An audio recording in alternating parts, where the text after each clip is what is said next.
Vamos à palavra? Abra sua Bíblia lá no livro dos Atos dos Apóstolos, capítulo 4.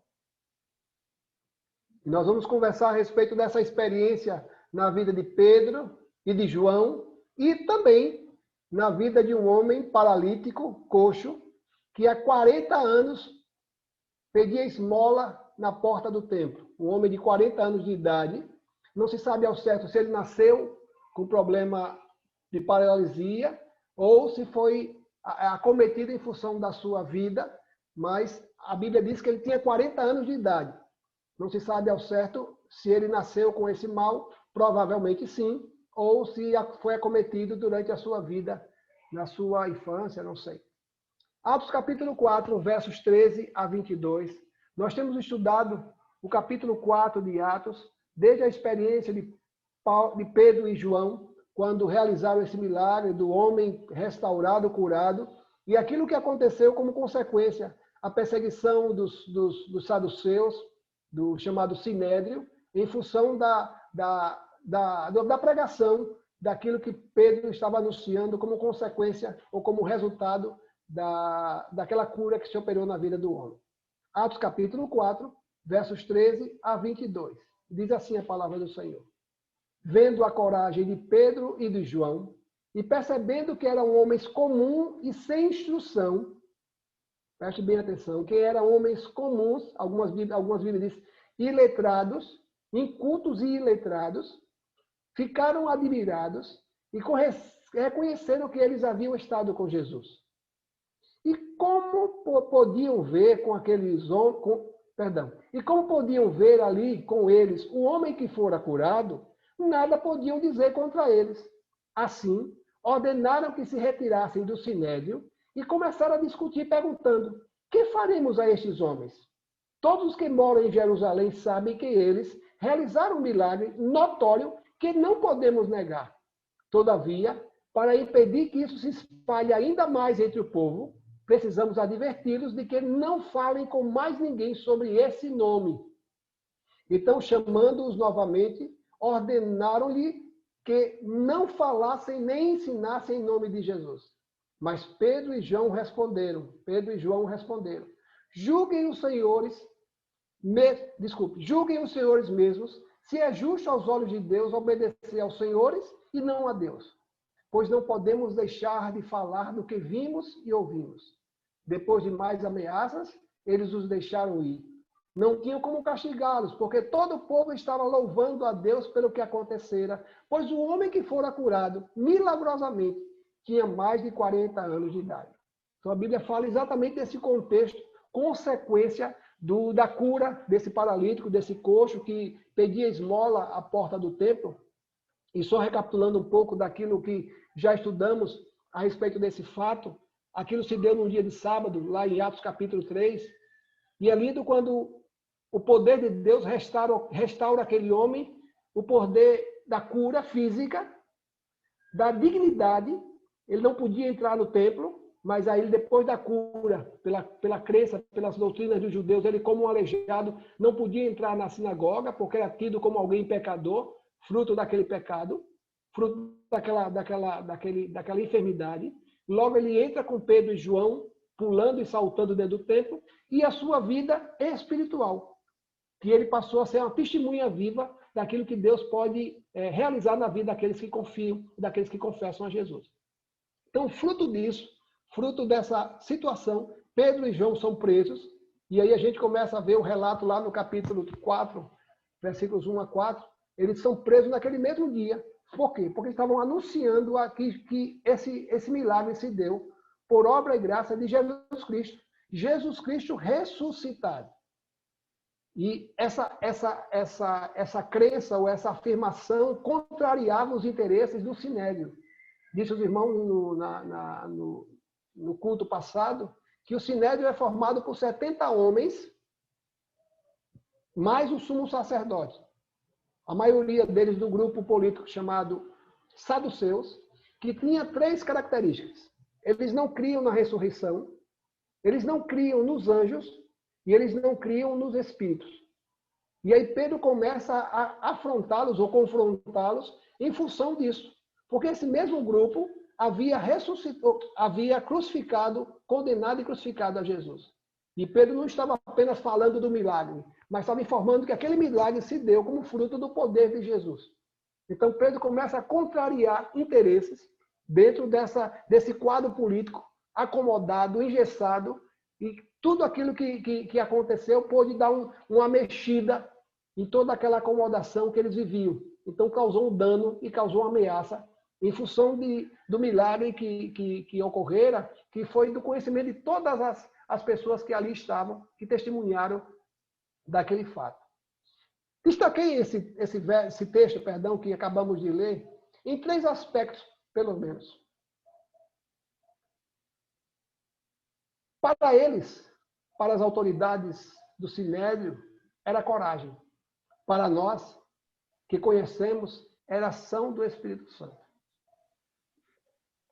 Para aqueles homens, vendo a intrepidez, a ousadia de Pedro e percebendo que eram homens incultos, iletrados, homens comuns, sem instrução, a Bíblia diz que eles ficaram admirados e reconheceram que eles haviam estado com Jesus e como podiam ver ali com eles o homem que fora aculado, nada podiam dizer contra eles. Versos 13 e 14. Sabe, irmãos, esse discurso de Pedro, essa ousadia de Pedro, deixou o Sinédrio admirado.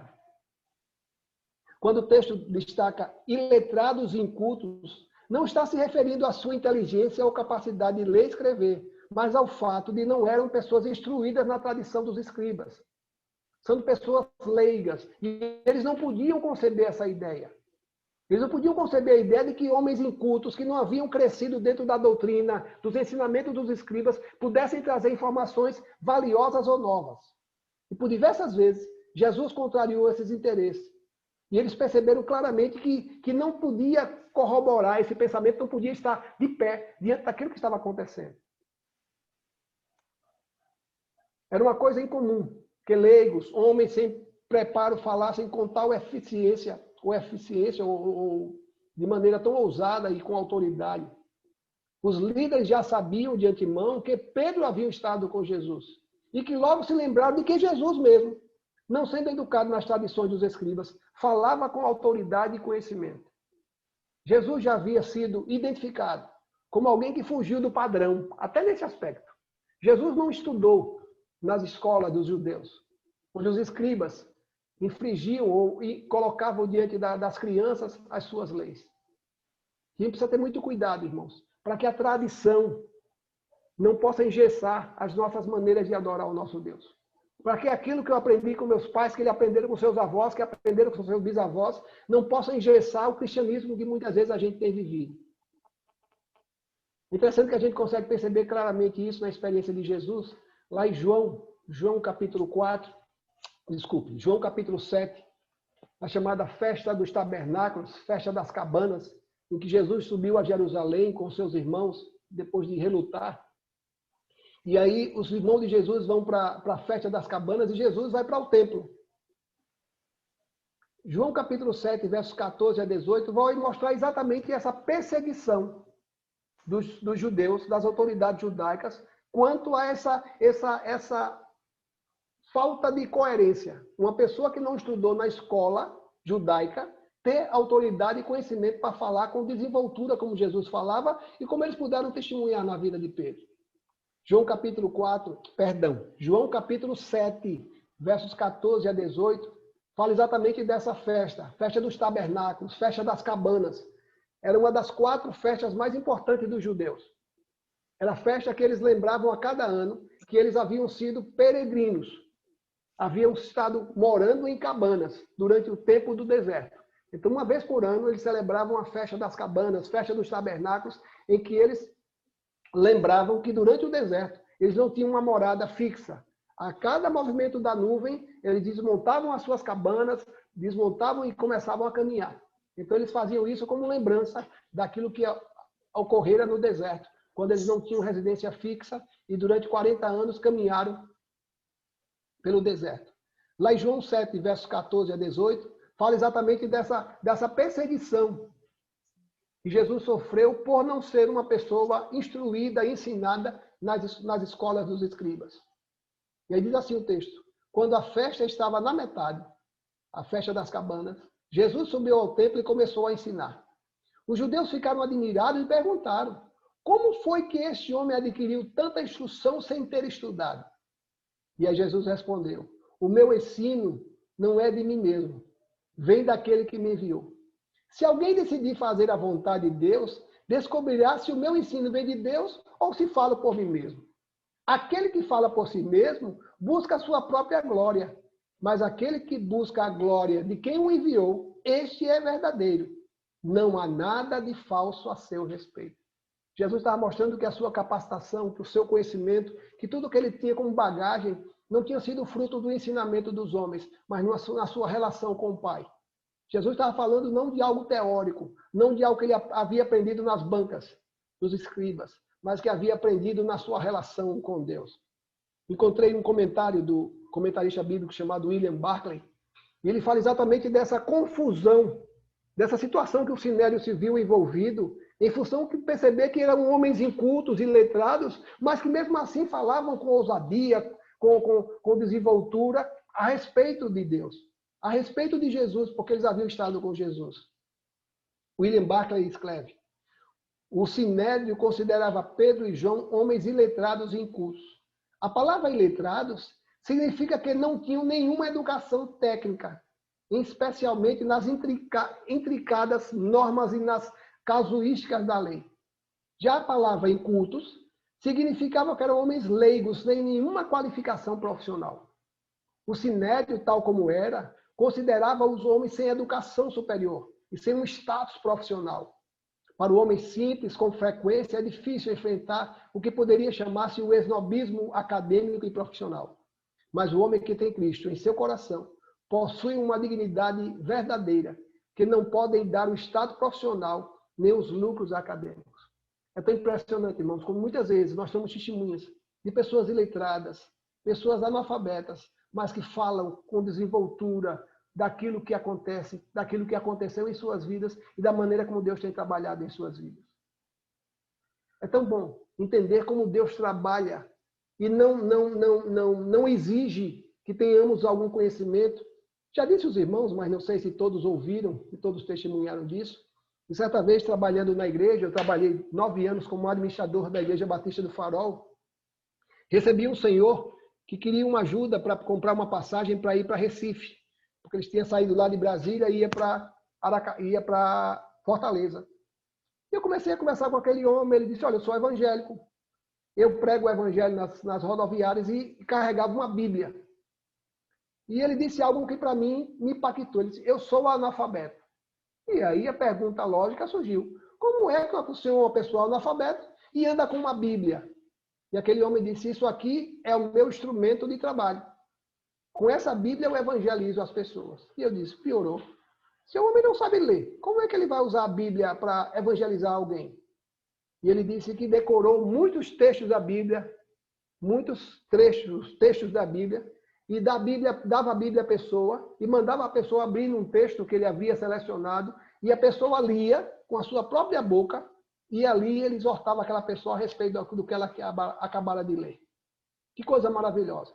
Entender que o homem não se intimidou, não se empreendeu à sua limitação profissional, à sua formação profissional, não se limitou e não entendeu que isso como fosse um impedimento, mas utilizava, apesar das suas limitações profissionais, educacionais, para pregar o evangelho. Precisamos ter muito cuidado, irmãos, para que não nos percebamos pessoas incapazes de pregar o evangelho. A melhor maneira de pregar o evangelho é com as nossas próprias vidas. A melhor maneira de anunciar o evangelho não é com os nossos lábios, com as nossas bocas, mas é com as nossas atitudes. As nossas atitudes falam muito mais do que as nossas palavras, do que os nossos discursos. Agora, uma coisa precisa ter muito cuidado. Não adianta ter autoridade, conhecimento e eloquência sem jamais ter produzido os frutos. Jesus dizia com muita propriedade, lá no Sermão do Monte: a árvore boa dá frutos bons, a árvore má dá frutos maus. Por que digo isso? Porque Pedro e João traziam consigo o resultado, a prova do que eles haviam afirmado. A confirmação daquilo que eles estavam pregando. Não vinha sem uma prova, sem uma confirmação, pelo contrário. E a Bíblia diz lá no finalzinho do verso: E como podiam ver ali com eles o homem que fora curado, nada podiam dizer contra ele. Encontrei um comentarista bíblico, o Erisby. Gosto muito da maneira como esse homem se aprofunda no texto. E ele fala exatamente da situação em que o Sinédrio se encontrava naquele momento. Ele diz assim, ele escreveu, estavam em um dilema e não tinham saída. Não podiam negar o milagre, pois o homem estava em pé diante deles. E, no entanto, não tinham como explicar de que maneira homens iletrados e incultos haviam realizado um feito tão poderoso. Pedro e João eram homens simples, eram simples pescadores, não escribas profissionais ou ministros autorizados pela religião judaica. Eram discípulos de Jesus, o Nazareno, mas ele não estava morto. E isso contrariava os interesses dos saduceus.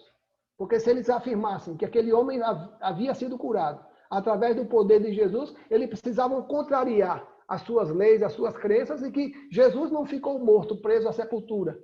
Jesus ressuscitou. Isso contrariava seus interesses. Isso afrontava as suas doutrinas. Precisamos ter muito cuidado, irmãos, para que os interesses das pessoas contrárias ao Evangelho não causem em nós a acomodação, a omissão, porque a cada dia pessoas estão precisando, carecendo conhecer de Jesus. E nós, provavelmente, eu nunca vou no seu trabalho, no local da sua escola, da faculdade, ali na sua casa. Mas aí quem é Deus ter levantado? Você, eu, cada um de nós. Para que ali sejamos sal, para que ali sejamos luz. Mesmo sem conhecimento, mesmo sem cultura, mesmo sem um aprendizado, mas que possamos viver esse evangelho e que o mundo possa ver Jesus em nossas vidas.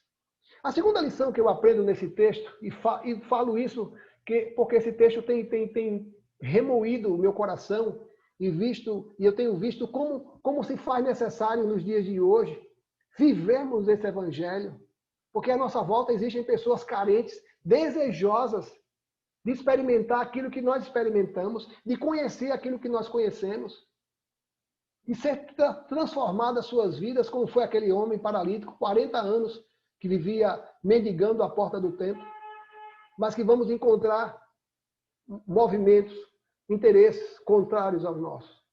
Precisamos ter muito cuidado, para que essas forças contrárias não venham nos fazer retroceder. Os versos 15 a 17 do capítulo 4 diz assim: assim ordenaram que se retirassem do sinédrio e começaram a discutir entre eles, perguntando: que faremos com esses homens? Todos os que moram em Jerusalém sabem que eles realizaram um milagre notório e que não podemos negar. Todavia, para impedir que isso se espalhe ainda mais entre o povo, precisamos adverti-los de que não falem mais com mais ninguém sobre esse nome. Veja, irmãos, que proposta. Que proposta indecente. Olha, vamos fazer o seguinte, vocês, tudo bem, aconteceu, a gente não vai negar, tudo bem, mas vamos colocar uma pá de cal em cima disso. Não vai se falar mais isso. Sabe, irmãos, aquilo que temos vivido, aquilo que temos visto, a realização de Deus em nossas vidas e na vida das pessoas, não podemos negar, não podemos nos omitir. Porque se a Bíblia diz lá em Romanos capítulo 10, que se nós nos calarmos, as pedras clamarão. Os membros do Sinédrio estavam vivendo um grande dilema. Não podiam negar o fato ocorrido, a cura de um paralítico, que se encontrava ali, inclusive, presente, e nem reconhecer que ele havia sido curado por Pedro, discípulo de Jesus, que anunciava que ele ressuscitara. Contrário aos interesses e ensinos dos saduceus. Veja que dilema os saduceus estavam vivendo, os membros do Sinédrio estavam vivendo. Se a gente disser que esse homem realmente está curado, a gente vai estar corroborando com a pregação de Pedro, de que aquilo que aconteceu foi fruto do poder de Jesus, o Jesus ressuscitado. Isso vai contrariar o nosso interesse. Por isso, ainda que a gente tenha a prova cabal de que esse homem realmente está curado, vamos fazer o seguinte, vamos negociar com ele, vamos barganhar com ele, e não se falar mais nisso. Sabe, irmãos, eu percebo claramente o dilema que esses homens viviam. Eles precisavam urgentemente encontrar uma saída. Pois eles mesmos tinham consciência da veracidade do fato. No verso que lemos, no parte 16, na parte B, a Bíblia diz assim, todos que moram... o discurso deles quanto ao fato notório. Ele diz assim: todos que moram em Jerusalém sabem que eles realizaram um milagre notório e que não podemos negar. Era um fato. É um fato. E as pessoas tentam negar o poder de Deus na vida das pessoas. A transformação que se opera na vida de alguém.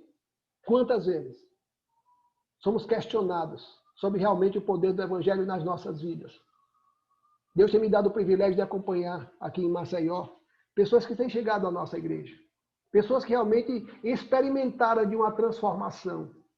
Pessoas que foram restauradas a partir do conhecimento com Jesus. E como tem sido precioso para mim.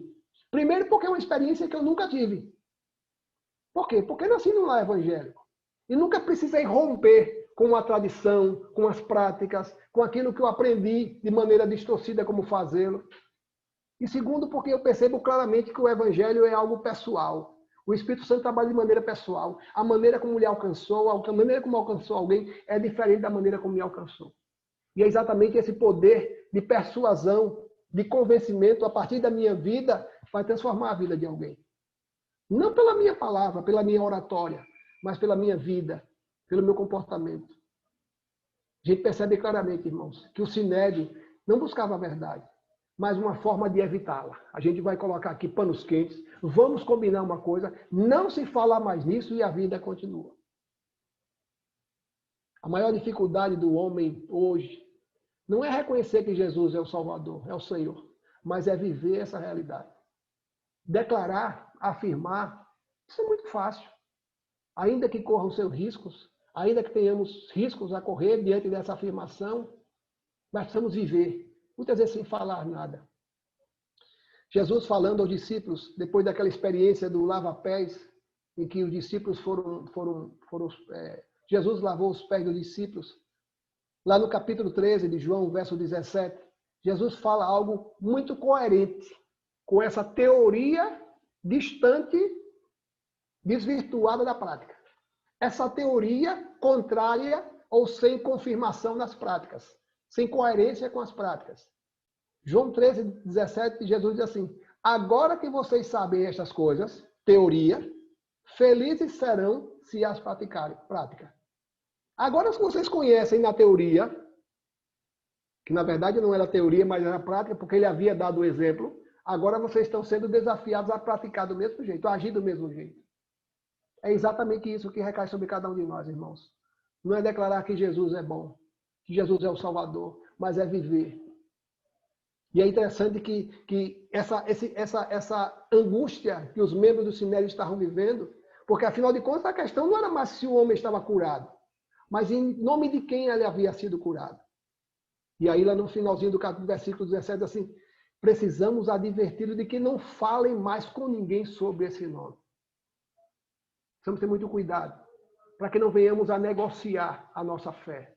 Não venhamos a barganhar a nossa omissão, o nosso descaso com as coisas do reino. Ainda que não seja possível falar, viva.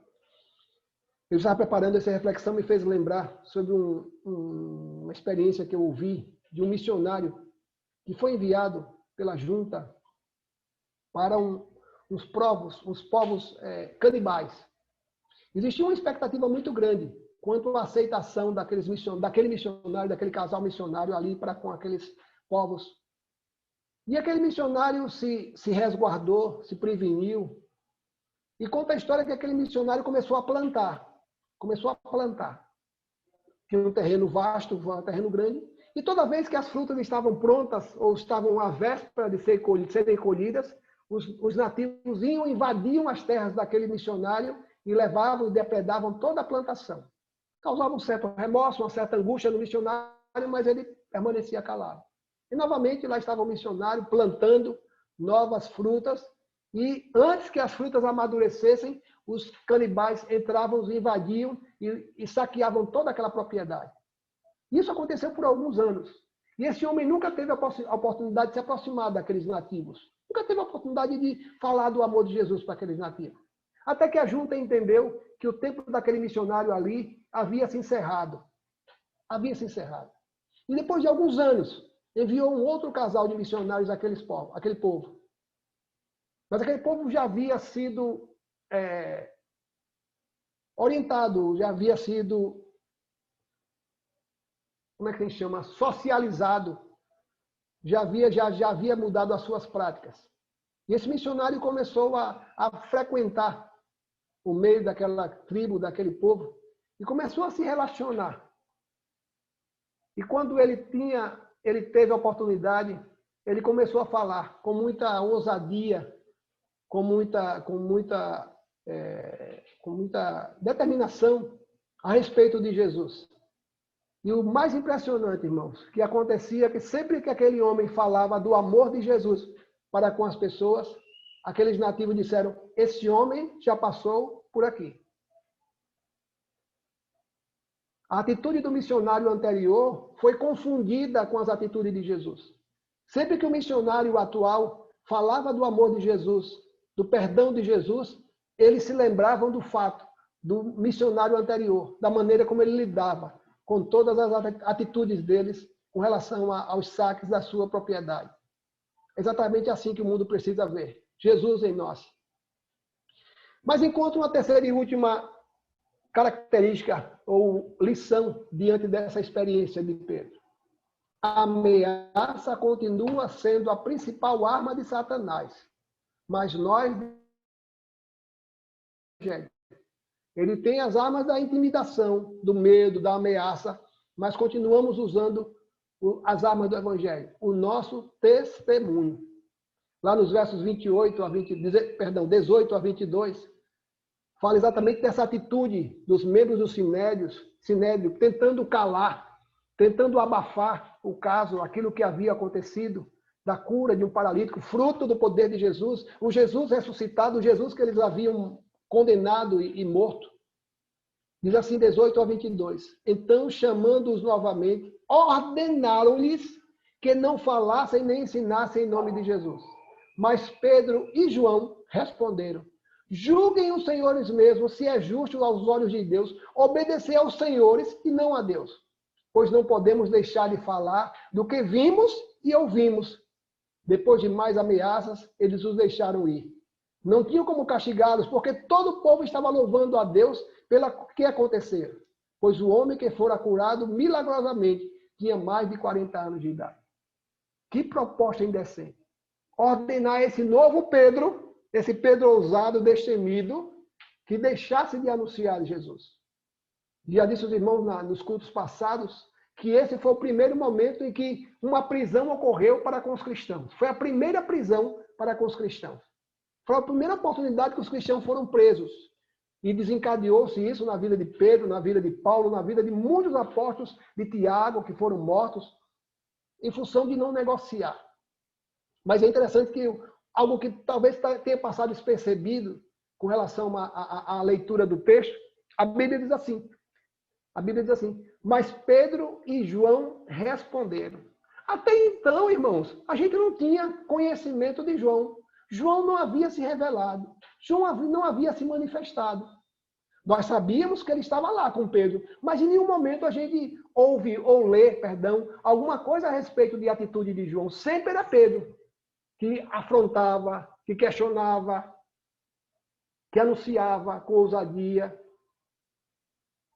Mas é impressionante que a atitude de Pedro, posso imaginar, isso é uma dedução minha, não tenho nenhuma confirmação bíblica para afirmar isso, mas essa é uma dedução minha, que a atitude de Pedro, de ser ousado, destemido, impactou a vida de João. E já não foi mais Pedro quem respondeu, sozinho. Pedro e João responderam. Precisamos ter muito cuidado, irmãos, porque as nossas atitudes estão sendo observadas. E essas atitudes podem causar danos ou restauração na vida das pessoas. Na minha casa, na minha família, no meu lar, no meio dos meus amigos. As minhas escolhas, as minhas atitudes podem produzir frutos ou podem causar danos ao Evangelho. E é interessante que a gente percebe claramente nesse último trecho daquilo que lemos, alguns aspectos que eu queria destacar. Primeira coisa, as consequências podem ser as mais extremas, mas elas nos ensinam que devemos obedecer primeiramente a Deus. Pedro e João, com muita ousadia, disse: julguem os senhores mesmos, se é justo, aos olhos de Deus, obedecer aos senhores e não a Deus. Nós sabemos que muitos missionários estão sendo mortos, que viveram o evangelho no nosso contexto, Brasil, século 21, Ocidente, é muito fácil. Mas mesmo assim, com essa facilidade de a gente poder andar com a Bíblia debaixo do braço, poder falar de Deus para as pessoas, Deus te abençoe, e não sermos perseguidos, não sermos mortos, não sermos presos. Apesar dessa facilidade, muitas vezes nós nos temos nos calado. E Pedro disse: olha, não sei a consequência disso, mas nós não estamos dispostos a obedecer aos senhores, porque antes importa obedecer a Deus. É impressionante, irmãos, essa maneira tão ousada com que Pedro e João se posicionam. Olha, não há negociação, não há barganha, não adianta tentar nos convencer e nos calarmos. E lá na continuação do capítulo 4 e 5, a gente vai perceber que em função dessa vida diferenciada, com ousadia, Pedro foi preso. Daqui a pouco eu vou um trava-língua. Pedro preso. E aí ele foi açoitado, e a Bíblia diz assim: se achou digno de ser açoitado. Ou seja, ele percebeu que o privilégio de permanecer firme e não negociar a sua fé. Porque o nosso testemunho, irmãos, o testemunho do cristão, não se baseia em teoria, mas em experiência própria. Não se baseia na vida daquilo que foi feito na vida de alguém, daquilo que eu li na Bíblia, daquilo que eu assisti um filme, de um livro que eu li. Porque quando Pedro e João embasam a sua resposta, eles não estão falando de algo que eles conheceram de alguém, que eles ouviram falar. Pedro diz assim: pois não podemos deixar de falar do que temos visto e temos ouvido. Do que vimos e ouvimos. Daquilo que temos presenciado com os nossos olhos e com os nossos ouvidos. Evangelho é exatamente isso, contrariar interesses. As consequências são as mais distintas, mas não podemos retroceder. Como cristãos que somos, em Arapiraca, em Maceió, em Florianópolis, onde o Senhor nos separou para estarmos, precisamos levantar a bandeira do Evangelho. E aí encontra um comentário do Hernandes Dias Lopes. Ele diz assim, ele escreveu, na verdade, o comentário do livro de Atos: o Sinédrio se viu encurralado, porque a verdade dos fatos estava contra eles. Os apóstolos incultos e iletrados não recuaram diante de suas arrogantes ameaças. O povo dava mais crédito ao que via e ouvia da parte dos apóstolos do que das prepotentes ameaças. O milagre irrefutável desarticulou toda a ação desses líderes insolentes. Precisamos ter muito cuidado para que em nenhum momento as nossas atitudes sejam coniventes com as condições em que estamos, com a situação em que nos enfrentamos. Porque as constantes ameaças são as constantes concessões para com Satanás. Só hoje, só essa vez, só esse trago, só esse copo vão causar um dano irreparável muitas vezes em nossas vidas e em nossas famílias. Deixo por último uma afirmação do John Knox. John Knox foi um dos líderes do avivamento inglês. E aí ele escreveu algo que serve para nós. Este homem teme tanto a Deus que não tem medo de homem algum. A nossa firmeza de conduta não está baseada nas nossas teorias, mas está baseada na nossa afirmação, na nossa relação com o nosso Deus. Como igreja de Jesus Cristo espalhada ao redor desse mundo, em Florianópolis, em Arapiraca, em Maceió, aonde o Senhor nos tem colocado, sejamos esses homens ousados, ainda que não tenhamos crédito. Mas você não sabe nem ler, você não tem nem o primeiro grau, não tem nem o fundamental ou médio, não importa. Não estou falando daquilo que eu aprendi lendo na palavra. Estou falando de algo que eu estou vivendo, ou que eu vivi. E isso tem feito muita diferença na minha vida. E como igreja de Jesus Cristo, não retrocedamos, não negociemos a nossa fé, mas continuemos firmes, apesar das consequências que nós sabemos. Muitas vezes sermos taxados de retrógrados, ultrapassados, que foi feita uma lavagem cerebral em nossas mentes, mas continuemos firmes, levantando a bandeira do Evangelho, porque se nós retrocedermos, o Evangelho só tem a perder. E as pessoas que virão posteriormente, as pessoas que virão como consequência desse Evangelho, nunca ouvirão falar de Jesus, porque a minha atitude foi uma atitude de omissão e descaso para com o Evangelho. Que Deus nos abençoe. Que Deus nos abençoe.